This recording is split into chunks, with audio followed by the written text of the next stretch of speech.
Hey, Kalidas here. Want to talk with you today a little bit about yoga for weight loss.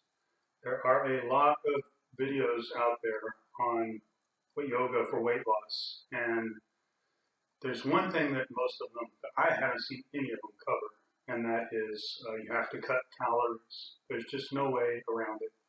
If you're eating this many calories and you're burning this many calories, you're going to gain that much weight. That's just all there is to it. If you exercise a little more, you're still gaining some weight. So you exercise a lot more, you're still gaining some weight.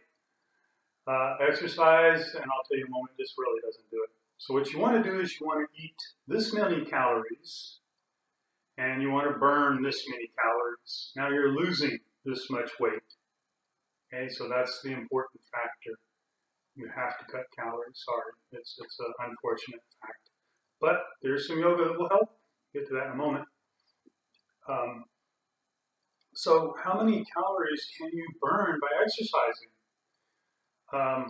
Turns out not that many. And besides that, on top of that, exercising, especially if you exercise enough to burn enough calories to lose an ounce or two, is going to make you hungry. And you're going to eat more than that ounce or two worth of calories. It's just kind of how it works. We're human after all. So if it takes this many calories to maintain your body, to keep your weight stable, not gain or lose, to keep your energy so you can stay awake, even if you're just sitting around all day, you're just walking a little bit, just that maintaining amount of metabolism. And about 3/4 of what you eat or more goes to that maintenance amount. That's what you have to have for your body to keep functioning. So how much more of that does it take to ride a bike 100 miles? Well, we're measuring this from the bottom, okay? This is how much from the ground up. This is how much it takes to maintain your metabolism. That's how much it takes, more it takes to ride a bike 100 miles. It doesn't take much. I've seen some interesting things. I'm sure you can find them online if you like. But it really doesn't take that many more calories because your body's already revved up. It's incredibly efficient. You eat a pound of food and you're going to need to burn a pound's worth of calories to not gain weight. It's just that simple. If you eat a pound and 1 ounce of food, you're going to gain an ounce. Your body's just that efficient. Can't happen otherwise. Okay, so now on to postures you can do to help with the metabolism. And those are postures that bring blood flow into the upper body, into the head, in particular in the thyroid gland, which is right about here. It's kind of around in here a little bit, kind of almost butterfly shape. And the pituitary, which is right about here, I would guess, in the center of the brain. There's a hypothalamus and thalamus in there. And then you have the pineal gland in the back of the head. The pineal gland is also very important. It detoxes your body at night. It puts out hormones that cause your body to detox at night. And I'm not going to go into details here, but one of the best things you can do for your health, your sleep, and your life, and preventing disease and cancer and all those kind of things is to sleep in a pitch black room. I mean, you sleep for an hour, you wake up and you can't see your hand. It's that black in the room. That's when your pineal is working at its optimum. There's no light at all. It takes a candle. If you had a candle lit and it was shining on a quarter-size area of your skin, that starts to break down those hormones that the pineal makes, so the melatonin. So it takes very little to disturb that. So do that for your weight loss because that melatonin will help your weight loss as well. Because it detoxifies.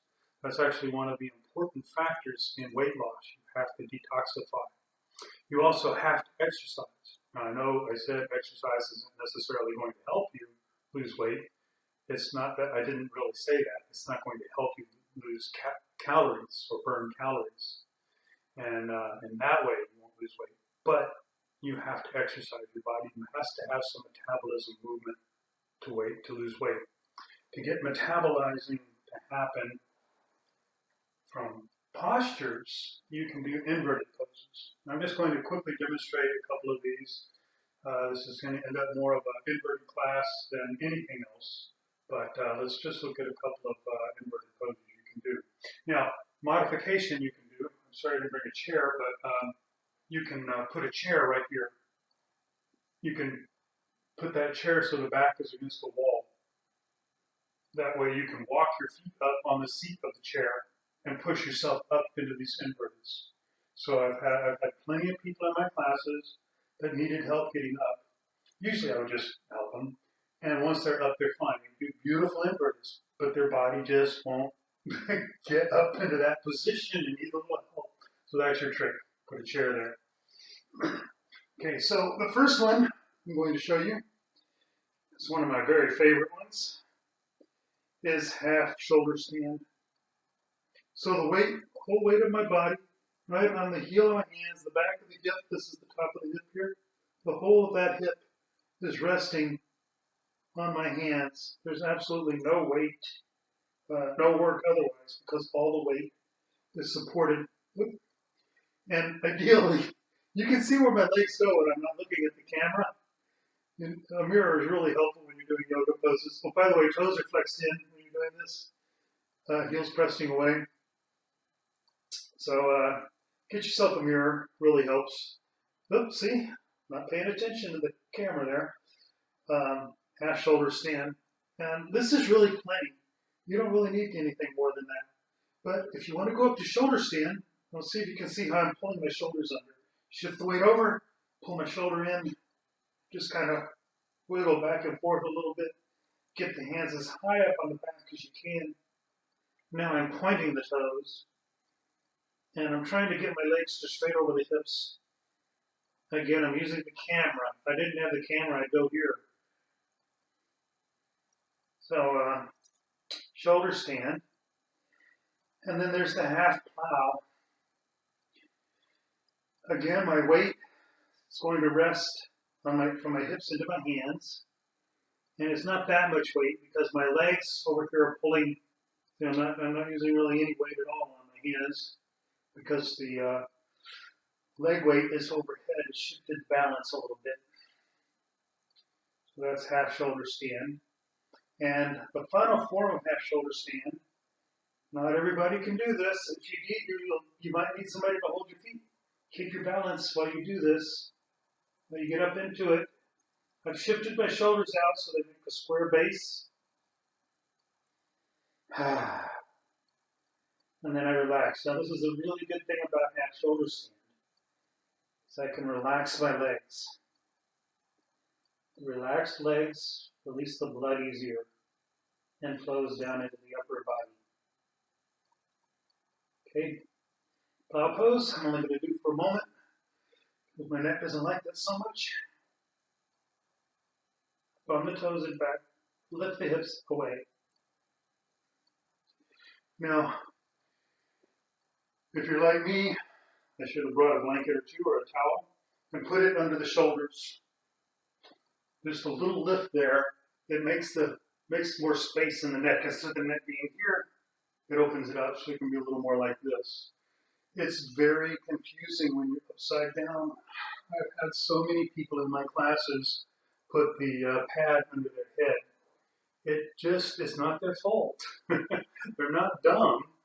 Their body just isn't used to that. And if that's the case for you, pay very close attention to put this padding under your shoulders, not under your head. Remember, if you put it under your head, you're just pushing your head into your chest more. If you put it under your shoulders, you're making it so you can open more and lift through the shoulders, and the head can be back a little further.